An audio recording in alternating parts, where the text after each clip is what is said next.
And that testimonial he was reading out, that wasn't my testimonial. That was just someone's testimonial. I don't have a 2.7-inch penis. Just we had a verbal agreement that they would include Yeah. me in the editing process, and they just didn't. Like they said they would show it to me first, make sure it was acceptable before putting it out Yeah. there, and they didn't.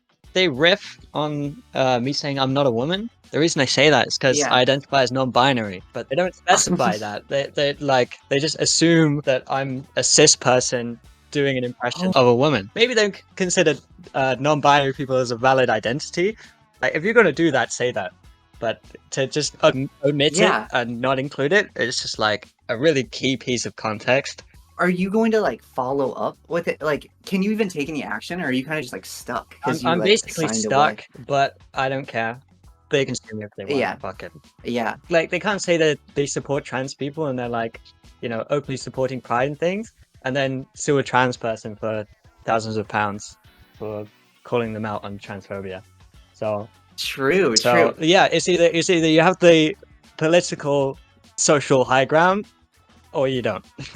I wish that journalists didn't do this repetitively to this community. I mean, I literally took the interview because, I wanted to be a voice for trans people, and then it Yeah. just ended up backfiring quite bad. Well, I don't know. I think the backlash and like the bad reception has only helped it in a way. It's Yeah. such low effort, bad journalism. Would this deter you from doing interviews again in the future? Or not interviews, but like documentary style interviews or like, Just to be more aware, really. I yeah. mean, I tried to be very careful with what I said. It's just they didn't include anything. I think that's why I didn't really talk that much. It'd be interesting to break down the numbers and see how long I am actually speaking in the documentary compared to like how much the Yeah. presenter is talking. Because I feel like he does most of it. I haven't done the deep dive analysis that I should have, but it does seem like he kind of just tries to paint this picture the whole time, and you're like a pawn in his story rather than like a real person that he's trying to like demonstrate, if that makes sense. Well, I mean, look at his other Yeah. documentaries. What would you want to say to people if I don't know. Yeah, I'm a non-binary person. I'm not trying to be a woman because I'm not a woman. And that testimonial he was reading out, that wasn't my testimonial. That was just someone's testimonial. I don't have a 2.7-inch penis. Just some random person. Yeah, yeah, and like without the context, you'd think it's literally what it opens with. It wasn't that in the manifesto? I mean, it is, but it's not me. But like, there's so many testimonials that thing. Like, it's 90 pages long now. You've got Yeah. 90 pages, and you're gonna choose that little short segment. Yeah. How is that representative of the trans community, or at least even the Yeah. transmaxing community? We're just gonna take one thing. Yeah, it's just like 20 minutes wasn't enough. It wasn't enough. I do agree completely that they one didn't give it the time, but I feel like even if they did give it the time, it still would have been bad. Like they still would have portrayed it in a really ugly light. I don't know. They probably would have brought some turfs in to talk about it, give their thoughts on it. I mean, I would have liked Oh my that. gosh. I would have liked the beef, really. Yeah, I was a little bit Yeah. disappointed how supportive Julia was of me.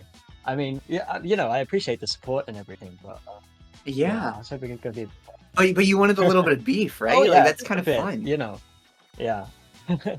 Well, I think it would have Oh my shown that gosh. I was actually like passionate about trans people, like cared Yeah. about people, and that would come across no matter which way they slice it. That That's why I didn't talk in that entire segment. I was just sat there drinking coffee. They just didn't include what I had to say at all. because it did kind of, I don't know, she agreed with you, so then the comments were like, oh, look at that, just watching out for one another, and it's like, well, I don't know, I don't know, well, they have issues with everybody transitioning, so I don't really Yeah. care what they say about specific reasons for why people transition. But I guess I want to get your thoughts also on like online communities like this. Yeah. Can I ask about your experiences with online communities like this? Like how did you end up in these spaces? Like what have your experiences been like? Pros and cons, Um, just the well, yeah. I mean, I'm not really like online that much. I mostly joined that server for like, well, yeah, as I said before, like medical care, being able to get it privately without going through GPs and the NHS and just a bunch of bureaucracy and trying to like prove Mhm. my existence to someone. That's just not something I was interested in. I'd rather just pay the money. But also like being a bit more clued in on like fashion and how to dress yourself well. I feel like that's quite important. If you're gonna transition, you gotta learn how to dress. Otherwise, yeah, you gotta have everything going for you.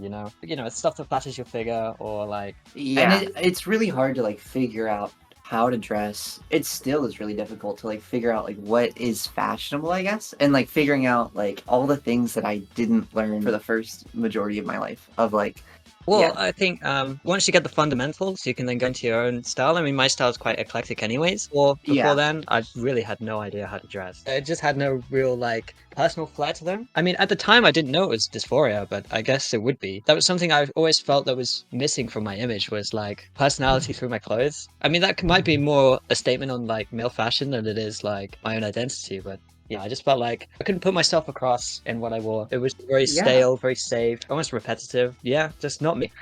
Yeah, it's very like conformative in a way Yeah, of yeah, like, yeah. It was like literally, it's funny. They paint me as someone who's trying to do an impression of a woman, but I felt like I've been trying to do an impression of a man most of my life. real. Oh my gosh. I remember being younger, like Googling all this stuff, like how to act like a man, how to be a man, how to dress like a man, how to, so I agree with you. Yeah.